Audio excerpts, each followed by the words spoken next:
In this video, let us analyze questions 6 to 10. The sixth question: in an agile environment, what is the primary purpose of a daily stand-up meeting, also known as the daily scrum? Option number A, to discuss the project's overall status, to review and approve the work completed so far, to inspect progress and plan the next 24 hours work, to report project risk to the stakeholders. Which one is the correct answer? The correct answer is to inspect progress and plan the next 24 hours of work. The daily stand-up meeting is also known as the daily scrum, which is a 20 minutes stand-up meeting where each member of the team says three things like what did I do yesterday, what am I doing today, and what are the challenges I'm facing. This is says to the rest of the team, and very often the team looks into the burn down chart as well. So the primary focus of the daily stand-up meeting or the daily scrum is to inspect progress and plan the next 24 hours of work. Let us move to the next question, that is question number 7. Which of the following is a key benefit of agile project management over traditional project management? Option number A, clear upfront project requirements. Option number B, ability to change project scope and requirements as the project progresses. Option number C, high documentation overhead. And option number D, a fixed project budget. A clear upfront project requirements that is ruled out because in the agile, changes are always welcome. High documentation overhead, that is also not correct with agile. A fixed project budget. In agile, the only thing that is non-negotiable is time. The scope is negotiable and the cost is negotiable. Cost means budget. So the only thing that cannot be negotiated is the time. If we say that a sprint will get over in 30 days time, it must get over in the 30 days time. So time is non-negotiable.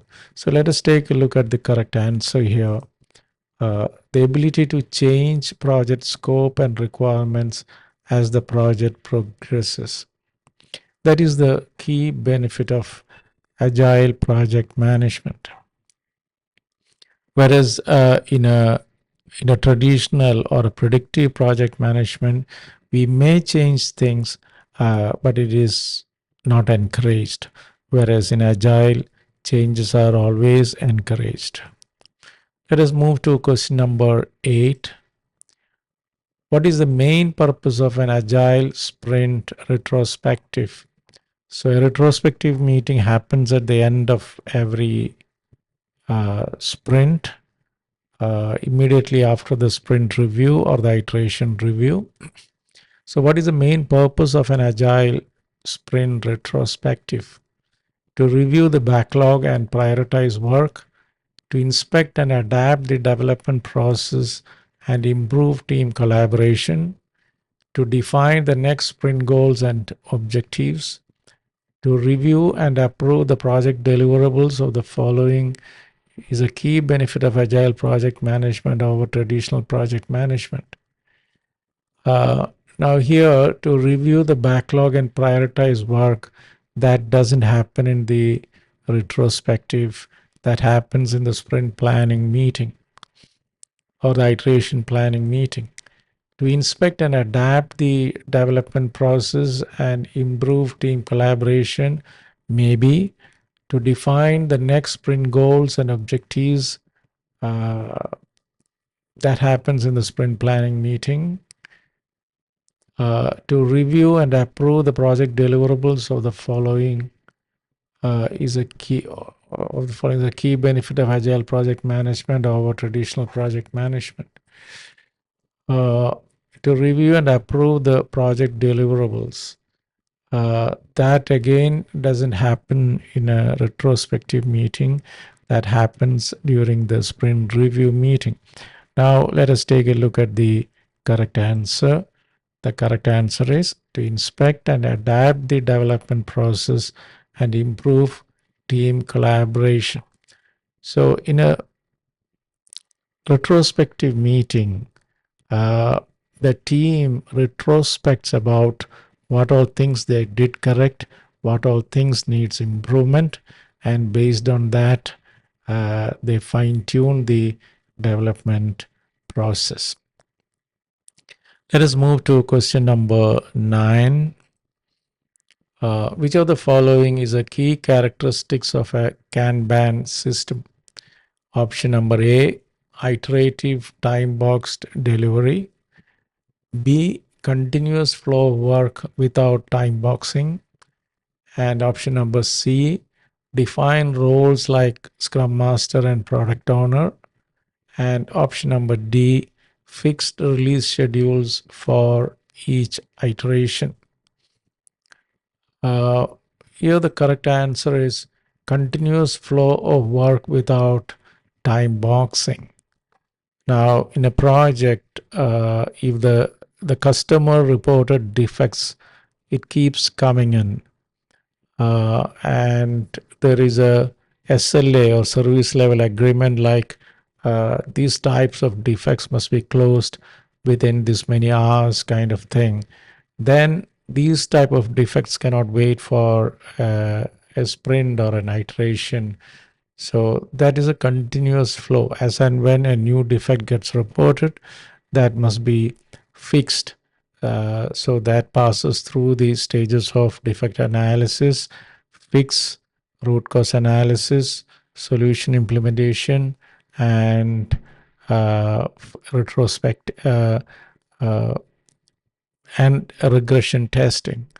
And then, it is approved for release. So these type of things, Kanban is the best thing because there is no start date, there is no end date, and it promotes continuous flow of work without time boxing it. I always say that Kanban is more like an iteration without a start date and end date. It keeps happening. Let us move to question number 10. In agile methodology, which of the following best describes the concept of velocity? Option number A, the amount of work completed per sprint. Option number B, the rate at which the product owner makes decisions. Option number C, the number of team members working on the project. And option number D, the percentage of work completed by the deadline. Here, the correct answer is the amount of work completed per sprint.